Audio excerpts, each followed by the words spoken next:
നമ്മൾ ഇന്ന് Don B sad എന്ന പുസ്തകത്തിലെ ആ വളരെ പ്രധാനപ്പെട്ട ഒരു ഭാഗത്തേക്കാണ് കടക്കുന്നത്. ഏതാണ്? വിശ്വാസം അതുതന്നെ ജീവിതം.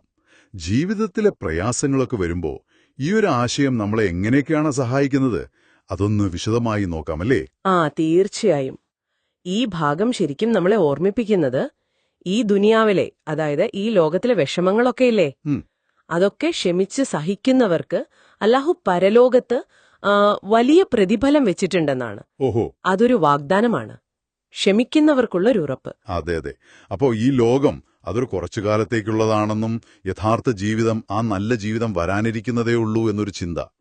അപ്പൊ ഈ ലോകത്തോട് ഭയങ്കര ഇഷ്ടം കൂടിയിട്ട് ഇവിടത്തെ ചെറിയ നഷ്ടങ്ങൾ പോലും താങ്ങാൻ പറ്റാതാവുന്ന ഒരു അവസ്ഥയുണ്ടല്ലോ. ശരിയാണ്. അവർക്കിതൊരു ആശ്വാസാവില്ലേ? തീർച്ചയായും. കാരണം പരലോകത്തിലൊരു വിശ്വാസവും പ്രതീക്ഷയും ഉള്ള ഒരാൾക്ക് ഇവിടുത്തെ നഷ്ടങ്ങളൊന്നും അത്ര വലുതായിട്ട് തോന്നില്ല. ശരിയാണ്. അവർക്കറിയാം ഇതിലും വലുത്, നല്ലത് വരാനുണ്ടെന്ന്. ഖുർആനിൽ തന്നെ പറയുന്ന ഒരു കാര്യമുണ്ടല്ലോ. എന്താണത്? സ്വർഗത്തിൽ പ്രവേശിക്കുന്നവരോട് അവിടത്തെ മലക്കുകൾ പറയുന്ന ഒരു കാര്യം: നിങ്ങൾ ക്ഷമ കൈക്കൊണ്ടതുകൊണ്ട് നിങ്ങൾക്ക് സമാധാനം. ഭവനങ്ങളിൽ വെച്ച് ഏറ്റവും നല്ലത് ഇതുതന്നെ. ആ ഒരു വലിയ ലക്ഷ്യം മനസ്സിലുണ്ടാവുമ്പോ ഇപ്പോഴത്തെ ഈ പ്രശ്നങ്ങളൊക്കെ അതങ്ങനെ ചെറുതായി തോന്നും. എന്നാൽ ഈ വിശ്വാസമില്ലാത്തവരുടെ കാര്യം പുസ്തകം അതിനെക്കുറിച്ച് പറയുന്നത് കേൾക്കുമ്പോൾ ഒരു വിഷമം തോന്നും. അവരെപ്പോഴൊരു ദുരിതത്തിലായിരിക്കും, ദേഷ്യത്തിലായിരിക്കും എന്നൊക്കെ പറയുന്നുണ്ടല്ലോ. അതെന്താ അങ്ങനെ? അതാണ് ഇതിലെ കാതലായ വിഷയം. വിശ്വാസം അത് തന്നെയാണ് ജീവിതം എന്ന് പറയുന്നതിന്റെ ഒരു കാരണം അതാണ്. ശരി ശരി. അവർക്കൊരു ഇടുങ്ങിയ, ഒരു പ്രയാസം നിറഞ്ഞ ജീവിതമായിരിക്കും ഉണ്ടാവുക എന്ന് ഒരു സൂറത്തിൽ അങ്ങനെ പറയുന്നുണ്ട്. അപ്പോ നമ്മുടെ മനസ്സിനൊരു ശുദ്ധീകരണം വരാനും ഈ ഉത്കണ്ഠകളൊക്കെ മാറാനും ശരിക്കുള്ള വഴി അള്ളാഹുവിലുള്ള ആ ഒരു പൂർണ്ണ വിശ്വാസമാണ്.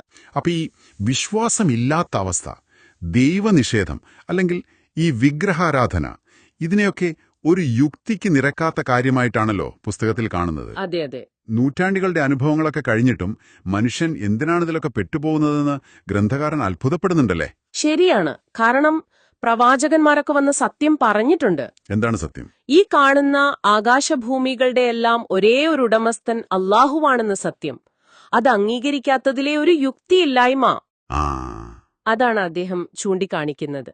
ആ ഒരു സത്യം ഉൾക്കൊള്ളാതെ ജീവിക്കുമ്പം ജീവിതത്തിലൊരു താളപ്പിഴ വരും, ഒരു സമാധാനക്കുറവ് വരും. അപ്പോ ചുരുക്കി പറഞ്ഞാല് ഒരാളുടെ ഉള്ളിലുള്ള വിശ്വാസം എത്രത്തോളം സ്ട്രോങ് ആണോ അതിനനുസരിച്ചായിരിക്കും അയാളുടെ ജീവിതത്തിലെ സന്തോഷവും സമാധാനവും ഉണ്ടാവുക. അങ്ങനെ പറയാമല്ലേ? കൃത്യമായിട്ടും അത് തന്നെ.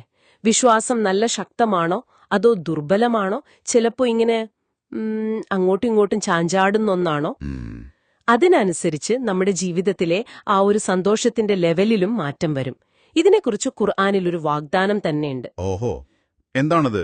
ആണാവട്ടെ പെണ്ണാവട്ടെ ആരുമാവട്ടെ സത്യവിശ്വാസിയായിട്ട് നല്ല കാര്യങ്ങൾ ചെയ്താൽ അവർക്ക് ഈ ലോകത്ത് അല്ലാഹു വളരെ നല്ല ഒരു സംതൃപ്തമായ ജീവിതം കൊടുക്കും. ഹയാത്തുൻ ത്വയ്യിബ എന്നാണ് ഖുർആൻ പറഞ്ഞത്. പിന്നെ പരലോകത്ത് അവർ ചെയ്തതിനേക്കാൾ എത്രയോ മികച്ച പ്രതിഫലവും നൽകും. ഇതാണ് യഥാർത്ഥ വിജയം. അതാണ് പ്രധാനം. അപ്പൊ ഇന്നത്തെ ഈ ഒരു ചർച്ചയിൽ നിന്ന് ശരിക്കും മനസ്സിലാവുന്നത് വിശ്വാസം എന്നത് ജീവിതത്തിന്റെ എന്തോ ഒരു ഭാഗം മാത്രമല്ല, അല്ല, അത് തന്നെയാണ് ജീവിതം എന്ന് പുസ്തകം അടിവരയിട്ട് പറയുകയാണ്. ശരിയല്ലേ? തീർച്ചയായും അതുതന്നെയാണ് പോയിന്റ്. ഇനി നിങ്ങൾ ഒന്ന് ആലോചിച്ചു നോക്കൂ.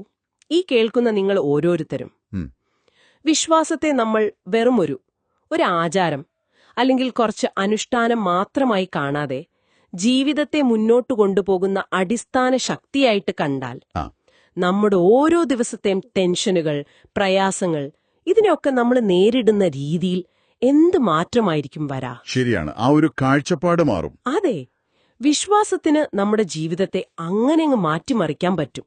ആ ഒരു ശക്തിയെക്കുറിച്ച് ഒന്നുകൂടി ആലോചിക്കാൻ ഈ ഭാഗം നമ്മളെ ശരിക്കും പ്രേരിപ്പിക്കുന്നുണ്ട്.